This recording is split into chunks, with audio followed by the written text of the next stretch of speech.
This is Brian with ScreenFiles.com with Trailer into Reaction. I wasn't even thinking of doing this today, but I learned that they released a trailer for Death Wish, a reboot of Michael Winner's 1974 movie.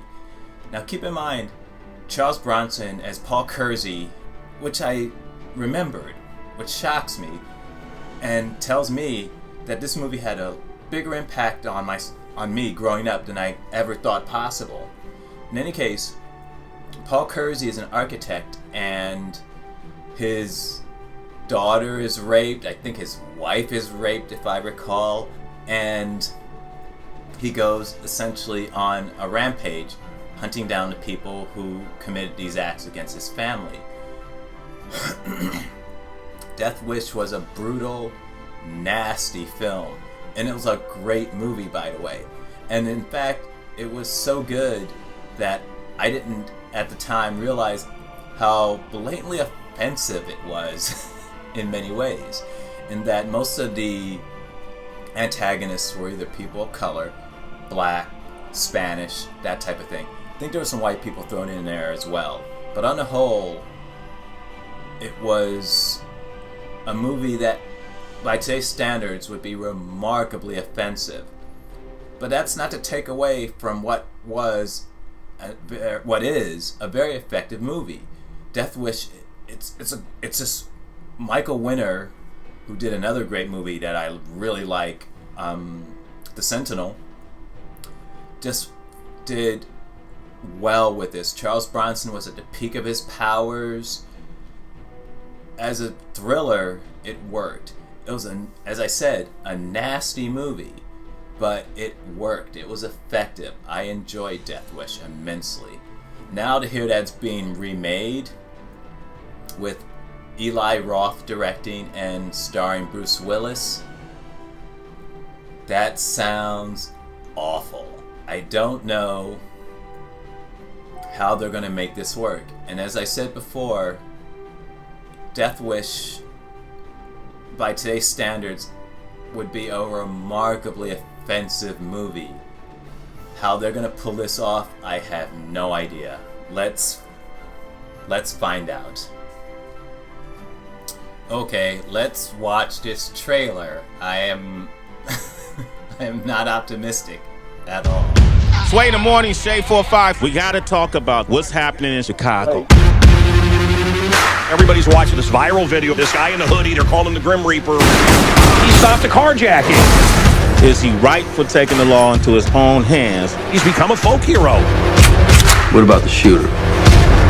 You look like a white dude.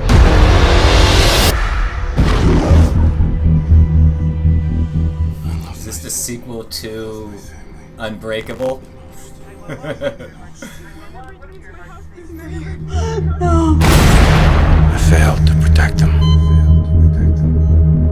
Dad, where's Mom? The men who did it are out there. So there's nothing that you can do? Is that what you're saying? If a man really wants to protect what's his, I want to buy a gun. he has to do it for himself. We're closed, pal. You killed my wife. Who else was there? I don't know anything else. I believe you, Joe. So you're not gonna kill me. No. Jack is. You got caught in some crossfire? The ice cream man done it. The ice cream man. Can't walk to school if you don't work for him. Who are you? Your last customer.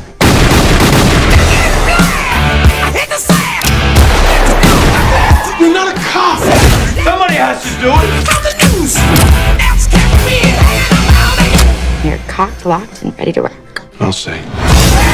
They called him a guardian angel. He saved my life.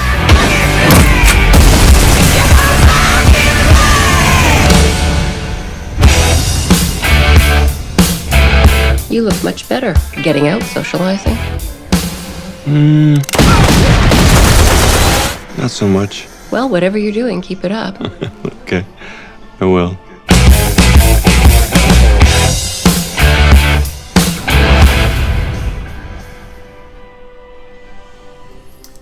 Okay, that was the trailer for Eli Roth's Death Wish. And this seems so unnecessary. But remember what I said earlier. And it's only a trailer, so this may be a little premature. But notice that the dynamic has changed in the movie already. Namely, it's not so, pardon the pun, black and white. As I mentioned earlier, the first Death Wish was offensive as hell. Or at least I should say it would be judged as offensive as hell now, with good reason. Lots of brown people being killed by Paul Kersey's character. By Paul Kersey, I should say, Charles Bronson. A lot of people being killed were people of color, brown people, off-white people, for the most part. That dynamic not only looks to be changed, it looks that brown people are being saved by Paul Kersey, assuming that's his name in the reboot, as well. I so don't see the point of this movie. It does not need to be made.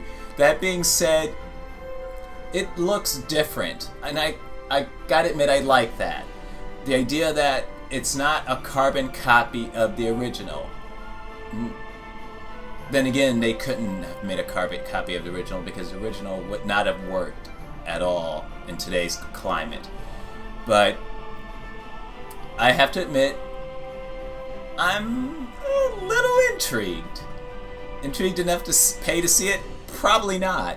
But I'm not quite so negative on it as I was just hearing about it, actually. Just the whole idea I thought was ludicrous. Now I think maybe there's a movie here. Will it push buttons like the original? I don't know, but I don't think so based on the trailer. We'll see. This is Brian from ScreenFiles.com with trailer and reaction. Peace!